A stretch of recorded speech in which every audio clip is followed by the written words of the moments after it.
Writing a book is not a single event. It's a practice. Think about what it means to have a practice in any other context. A yoga practice, a meditation practice, a therapy practice. Nobody sits down on their yoga mat and thinks, why haven't I achieved yoga yet? We understand intuitively in those contexts that the point isn't to finish. The point is to return, to show up, to keep going even when it's uncomfortable, to let it change you slowly over time in ways you can't always measure. But with writing, we forget all of that. We want the book to be done. We want proof that it's working. We want the outcome to tell us that the process was worth it. And what that does is it pulls us out of the work before we've let the work do what it really needs to do.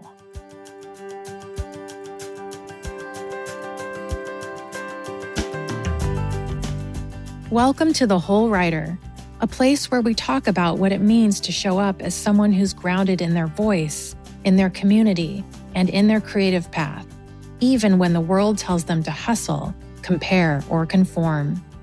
I'm Nicole Meyer, a multi-published author and book coach who believes that nurturing the person behind the page is just as important as refining the words on it. In each episode, we'll explore the terrain of writing life with honesty, warmth, and practical wisdom, creating space for you to write from a place of wholeness rather than depletion. Whether you're drafting your first manuscript or publishing your fifth book, you'll find conversation and companionship for the journey here. So settle in, bring your questions and your curiosity, and let's discover together what it means to write and live with authenticity and purpose. Hi, writers. Welcome back to a solo episode with me here on The Whole Writer. I'm so glad that you're joining me today. So I wanted to share a little something that happened recently. It happened over on Substack. So I recently posted a note. And if you're not familiar, notes are kind of like short form, off the cuff side of Substack, more conversational than a full essay. And this particular one really seemed to land. The engagement it got let me know that it struck a chord with how writers are feeling about their works in progress right now. So here's what I wrote. Writing a book is not a single event. It's a practice. And when you start treating it as one, when you bring the kind of long game thinking to your creative life that you'd bring to anything that truly matters, something begins to shift. You stop asking, why isn't this done yet? And start asking, what does this need? And that was it. And the number of writers who reached out to share their personal experiences told me something. It told me this isn't just something they needed to hear. It's something that a lot of us are quietly carrying. So today's episode is my attempt to go deeper, to actually sit with that idea and turn it over, look at it from all sides, and talk about what it really means to treat your writing life as a practice, not just as a concept, but as something you actually live inside every day. Because I think when we say the word practice and then keep behaving like we don't actually believe it, that's a problem. So let's look at that. Let's talk about it today. All right, there was a specific season in my writing life, a long one actually, when I was chasing the finish line so hard, I couldn't actually feel what I was writing anymore. I was tracking word counts obsessively. I had a launch date in my head before the manuscript even had a proper second act. And every day I sat down to write, there was this low hum of anxiety underneath everything. Like I was already behind, even when I was right on schedule. And the thing is, from the outside, it probably looked like discipline. It probably looked like commitment. But on the inside, it felt more like survival mode. What I was doing was treating the book like a single event. Like there was this finish line, and once I crossed it, I could exhale. Once it was done, I could rest.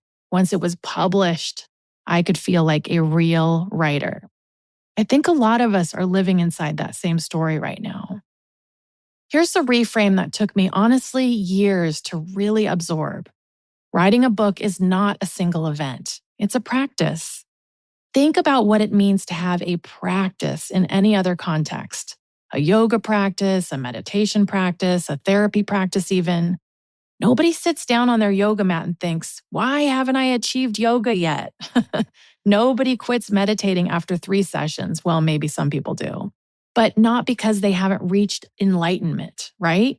We understand intuitively in those contexts that the point isn't to finish. The point is to return, to show up, to keep going even when it's uncomfortable, to let it change you slowly over time in ways you can't always measure. But with writing, we forget all of that. We want the book to be done. We want proof that it's working. We want the outcome to tell us that the process was worth it. And what that does, what it really does, is it pulls us out of the work before we've let the work do what it really needs to do. When I started treating my writing life as a practice, genuinely, not just intellectually, something changed in the texture of my days. I stopped measuring success by how many pages I wrote, and I started measuring it by whether I showed up with honesty. Did I sit down? Did I stay in the discomfort of a hard chapter instead of skipping ahead? Did I read something that day that fed my creative self? Did I tend to this thing I care about? Those feel like smaller metrics, but they compound. Long game thinking doesn't mean you stop caring about the book getting finished. It really doesn't. Of course you want to finish it. Of course you want to hold it in your hands, see it on a shelf, know that someone read it and felt something because of it. But long game thinking means you stop making the book's completion the condition for your own worth as a writer. I'm going to say that again because it's important. Long game thinking means you stop making the book's completion the condition for your own worth as a writer. It means you start bringing the same seriousness and care to your process that you want the outcome to reflect. And here's what's interesting. When you do that, the work actually gets better because you stop rushing past the parts that are hard. You stop skimming the surface of a scene that deserves more. You start asking, and this question is what changed everything for me. What does this need?